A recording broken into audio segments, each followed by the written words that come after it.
Matt, this has been a while since we did this. I don't know, a couple of months, maybe more than that. I'm happy that we're back on the same time zone, continent, whatever you want to call it. None of us are in the air flying somewhere, so we can do this one more time after a long while. Yeah, we've done a number of Matt flying solo Yeah, guest interviews, but it's been I don't know how many months since the two of us recorded an I episode. think it's been a while. I was Yeah. actually flying when you were flying solo, so there was some serious flying involved throughout all those Yeah, and times. by the way, I have a confession to make too. Sure. We we've been doing this podcast for what, 3 or 4 years now or something like that? Yeah. Yeah, and I still get nervous before every episode. I don't know about you. Do you get nervous? Sometimes I do, especially if I'm going to do most of the talking, as we agreed before. Today, no, because today you will be doing most of the talking. Yeah. But Uh-huh. it's interesting because I I don't remember. I either just published or finished writing an article on how that's a good thing if you're becoming nervous before. Maybe there's an episode right there we can There do you about go. in the upcoming weeks. Yeah. Because I get as nervous before pretty much every episode, even Hmm. when we're interviewing guests. I don't have to be the main speaker. I still get nervous, and I probably get even more nervous now than I was getting in the first couple episodes. So, this whole idea that after I do it for a while and I get used to it, and then the nervousness will go away, it's not true at all. Not happening. Yeah, Okay. it Well, doesn't happen that way. it's a good thing, actually, which I mentioned in the article. Like I said, we can make an episode on that as well. Yeah. Yeah. But today, I'm going to leave the floor to you. But before I do that, you and I of the podcast, we have been talking for a while as well, and I kept hearing this POV thing from you.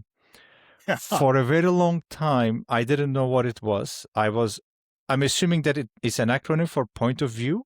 Yeah, POV, point of view. Okay, I had And a hunch, but I it wasn't verified information for me. But I kept seeing it on all these social media memes or anywhere like POV something, POV something. So today I'm making peace, knowing that it means point of view, and I kept hearing that from you for a long time in the past several weeks.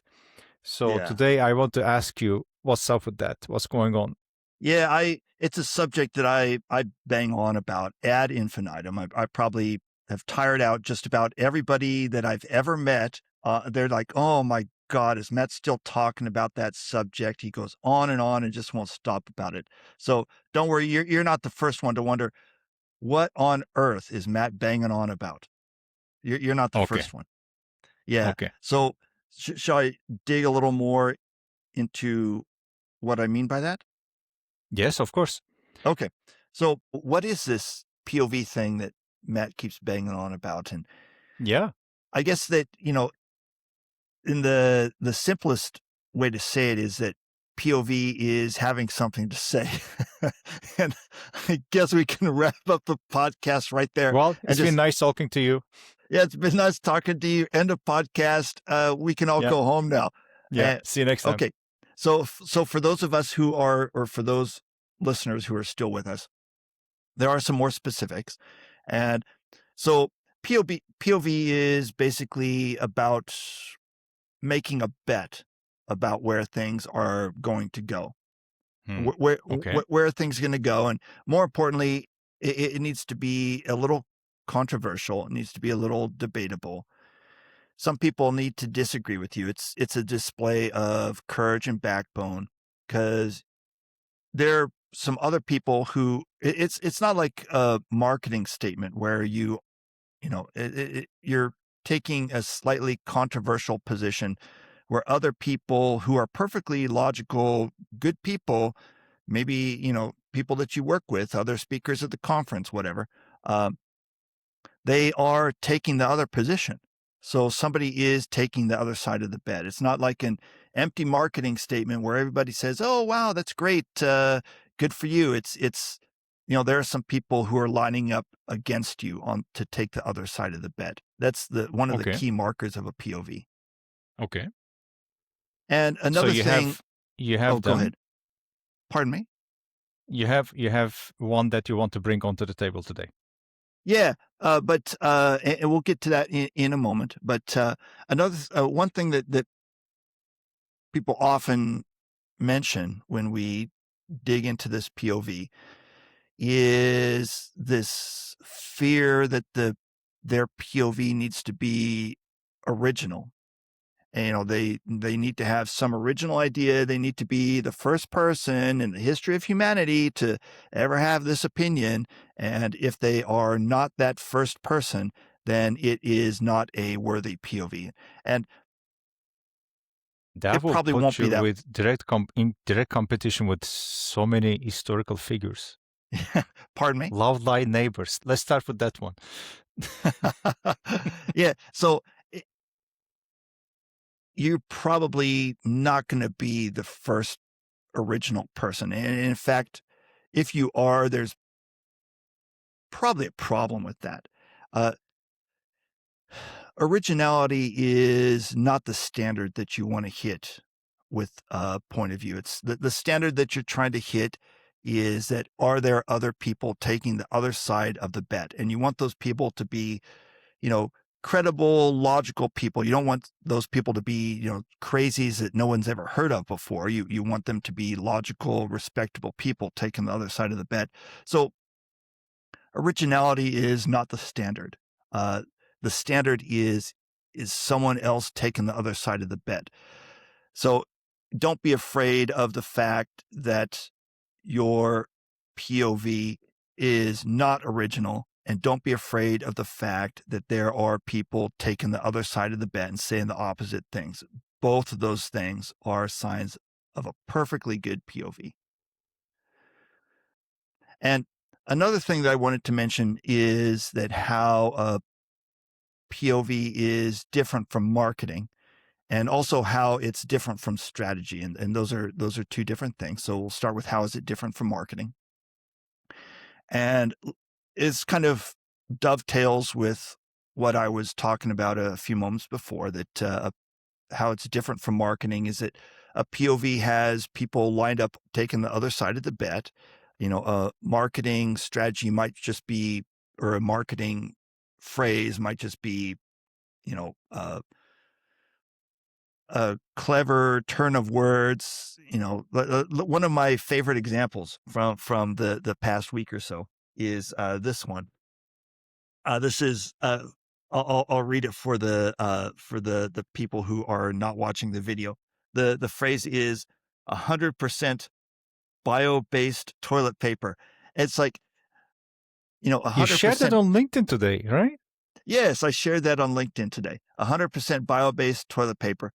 That And I is was a thinking, what does Matt have? What kind of a problem does he have with toilet paper? But let's hear about it. Okay, bring it out, man. Bring it well, out into the open. the phrase 100% bio-based toilet paper. At first, I thought, wow, that's a kind of a cool thing to say. But then a split second later, I started laughing, and I was like, oh, wait a second. That just means trees. 100% bio-based toilet paper just means 100% trees. This contains 100% wood pulp.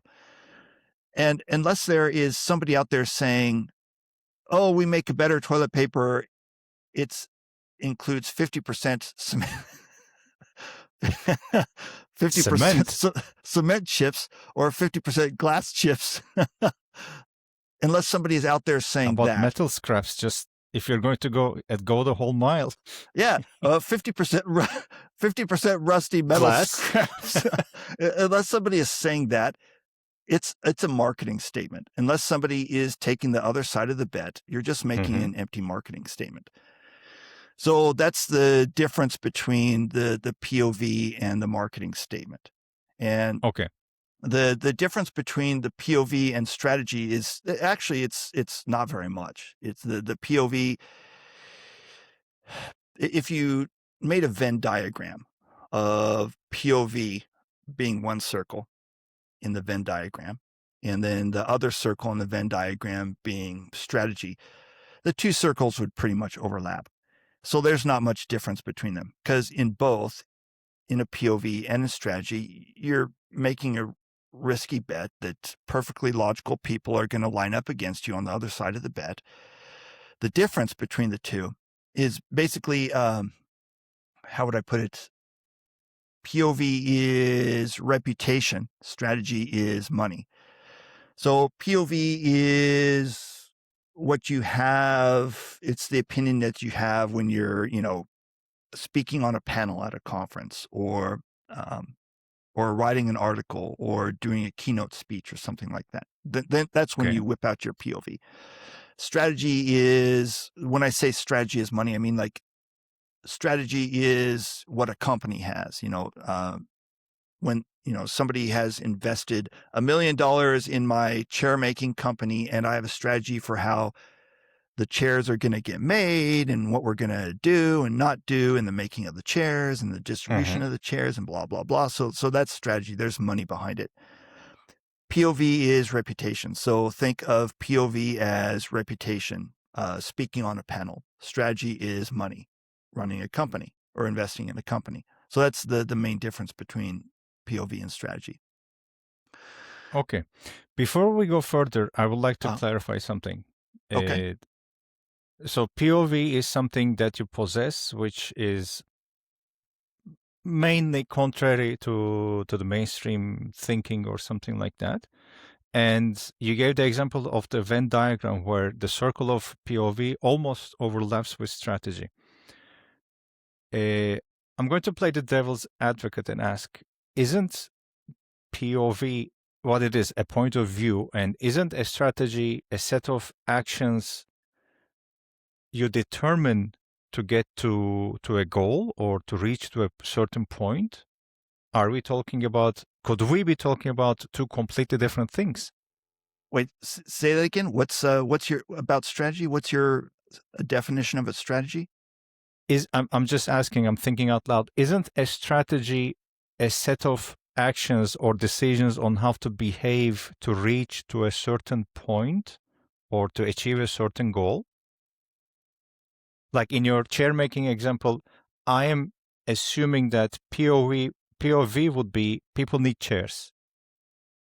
Let's say we live in a world without chairs. No one has ever sat on a chair before, and you came up with this brilliant idea of bringing a couple of woods together and create something which later generations will call a chair.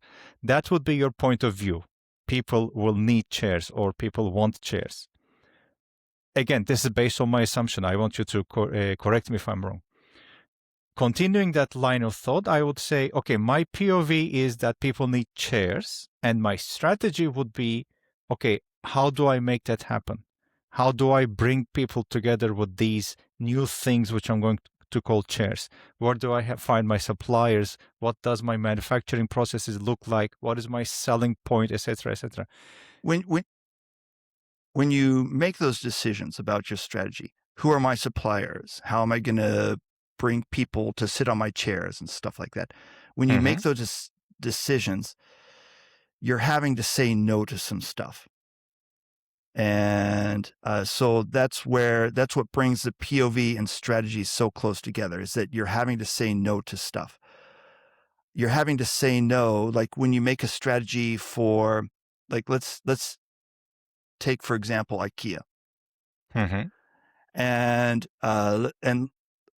IKEA's strategy for putting people in their chairs is, we are going to flat pack our chairs and we are going to make people assemble them at home. Mm-hmm. And in making that decision, in making that strategy, they're having to say no to people. They're having to say no to people who don't want flat pack chairs. They're having to say no to people who want things assembled for them. So when you make a strategy, in making that strategy, you're having to say no to people. It's Okay. similar in a POV, is that it's very similar in a POV, and is that it's not a POV unless you are basically saying no to people. So in Okay. both, you are saying no to people. Well, creating the contrary idea. Yeah. when you say no to a lot of people. Yeah. Okay. Well, at least you say no to the mainstream thinking, as I understand, when you have your POV. Yeah. And also, when you're making a strategy, you're also saying no to the mainstream thinking. Uh, like in your example of making chairs, if you're the first person to make chairs, let's say that this is like 10,000 years ago and you're the first person to make a chair, there are Mhm. going to be a lot of people who say, no, people don't need chairs. And so you're making a chair is going to run counter to what a lot of people are saying. Your choice of fabrics and suppliers to use is going to require that you say no to a bunch of people. Okay. Okay. I see the overlap. So, okay, where do we go next? So next would probably be like, why would someone want this thing? Why should anybody care? Okay. How about that? When you say, why would somebody want this thing, the thing that you're talking about is POV. Yeah. Okay. Okay. So, yeah, why would somebody want this POV thing? And they would want it because a POV builds trust. If you are, let's say that, for example, you are selling into a new vertical or you are selling into a new country.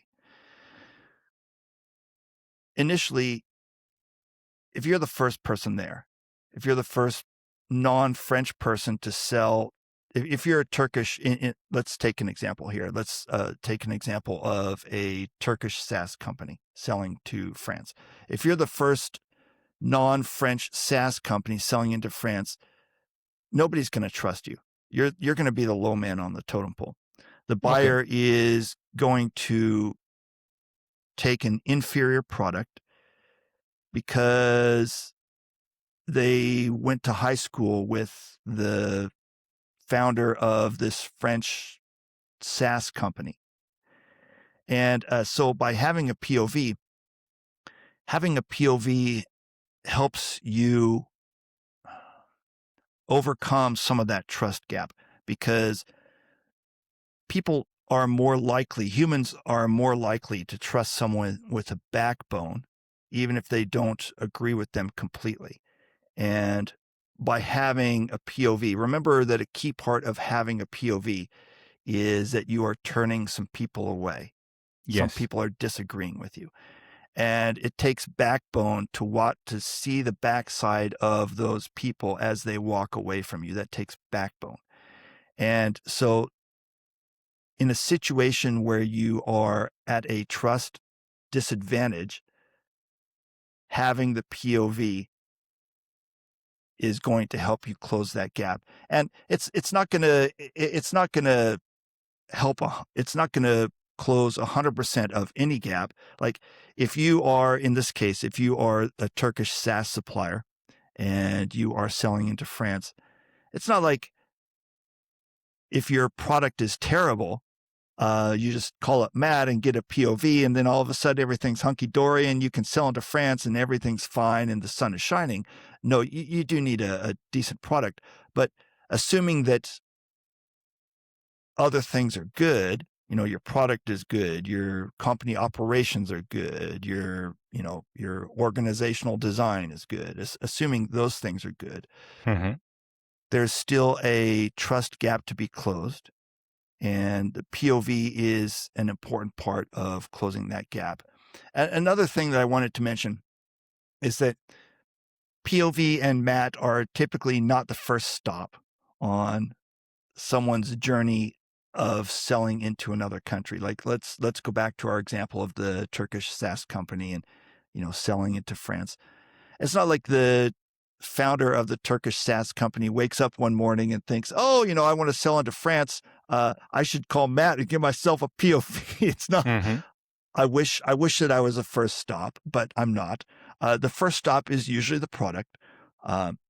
The Turkish SaaS founder will wake up and think, oh, I want to sell into France. My features are much better than other stuff that the French buyers are used to. And then they'll try that, and they'll often get beaten back at that point. And then they'll think, okay, I got to bring out something else, plan B. And plan B will be, okay, let's use the network a little bit. So I've got the product, and now I also have a friend from high school who lives in Paris. And okay, so I've got the product, and I've got the friend from Paris or the friend from high school who lives in Paris who knows the buyer. And so I've got the network, and so now I can get a meeting, and I've got the product, and I've got the meeting. So everything's hunky-dory, and then they get beaten back again. That's the second time they get beaten back. And so now they come back home and they think, okay, now maybe I need to try, something else. Maybe I need to speak on a panel or attend a conference or something like that. And so I'm going to need a POV. And so I'm going to call Matt for that. So it's not like I'm the first stop on every entrepreneur's journey to sell into France. Okay. I wish I was, but I'm not. We probably would be having different conversations if that were the case. We probably would be. Yeah. And okay, so the other thing that I wanted to cover was what are the steps for making a POV, and what's it going to look like? And I'll just hit the high points of what's going to look like. So, okay, should I do that, or do you have some questions at this point? Well, I have one burning question, but I'm going to wait for you to cover the next part, and then I'll ask about it. Okay. All right. So the first step is it's typically a 3-month process. And the first step, which roughly equates to the first month, I call puke. And I wish that I had a more diplomatic or pleasing word to use or image to use. And I've tried some more diplomatic and pleasing images for that, but none of them have. Pardon me? Please keep trying. I will keep trying. But the thing is, none of them have worked out as well, or none of them are as viscerally descriptive, because this is not a pretty part of the process. And that's kind of why I have a not pretty way of describing it, because it's not a pretty part of the process. It's kind of random and seemingly disorganized at first. In the first couple sessions, you might be talking, because coming up with a POV requires that you don't come into the initial meetings with Matt making your POV. You don't come into those initial meetings having a fully formed, nicely cleaned up POV. You come into Matt with a bunch of junk that you need to sort through first. Of course. Why else would you come in the first place if you already had everything organized? You might have, the first thing on your mind, often in the first couple sessions, are the tactical operations of the day. I need to buy oranges at the grocery store. My wife says the couch is dirty. My kid needs, help at school with his homework, blah, blah, blah. It's the tactical everyday stuff is on your mind. And then after that, typically people will sort through stuff that they're hearing at work. So the marketing statements, because at this point, people are often equating a POV with a marketing statement. And so I'll typically get the client puking out. There's that word, puking. I'll typically get the client puking out a couple weeks of marketing statements, things that nobody would take. There's nobody taking the other side of the bed. Everybody agrees with you on that. And then after a couple weeks, then the client typically finds his or her backbone and says, what my opinion really is this. And then the client will start, voicing his or her own opinion. And at this point, behind the scenes, what I'll be doing, I'll kick in with a little research on my own time outside of our session time. and that'll typically go on for a couple, 2 or 3 weeks, the research. And I'll be looking for examples of people who are saying other things, and do they have some sort of reputation or reliability? And it's not just a bunch of crazies taking the opposite side of the bet. So I'll be making a little research and to double check the stuff that's coming out of this client's mouth. Is there somebody taking the other side of the bet? And then we'll go through a couple weeks of clean, and it usually doesn't take more than a couple weeks. Because remember, we've been talking about this for about a month at this point, so we know pretty well where things are headed, pretty well what it needs to look like. So we'll make it clean. But the coaching is the last and third phase, and that one typically takes about 6 weeks, which is half of the engagement. And the reason that it takes half of the engagement is that it is hard to articulate your POV because you're having to find the courage to make some people angry. You're having to find the courage to say something that a lot of people don't agree with. A lot of people who are respected in your industry don't agree with you. And so that's why it takes half of the engagement. That is not an easy thing to do. It's not an easy thing for the client to learn how to do. Mm-hmm. Okay. Yeah. So at the end, what you end up with is the ability to, for example, to go onto stage and speak at a, conference panel or something like that, and articulate your point of view. And when somebody in the audience stands up and says, yeah, but, and then they trot out all the arguments against your point of view, you're able to hold your ground. You're able Mm-hmm. to continue articulating your point of view, but you're also able to recognize the validity of what the other person is saying and that they're not crazy for thinking the way that they are. Okay. Yeah. So that's the overview that's the bird's eye view of the process. Okay. So my burning question: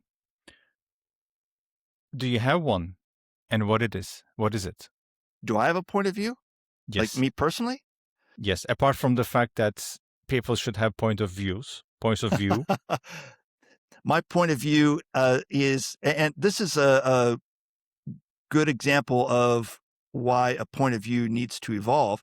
And my point of view is that B2B buying is not nearly as rational as people like to think that it is. And there are plenty of people who will line up behind that.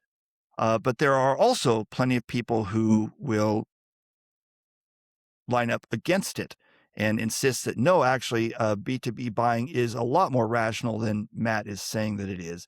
Yeah, it's just a matter of price, availability, Excel sheets, etc. Yeah, and so there are plenty of people who are taking the other side of that bet. However, lately I've been noticing that there are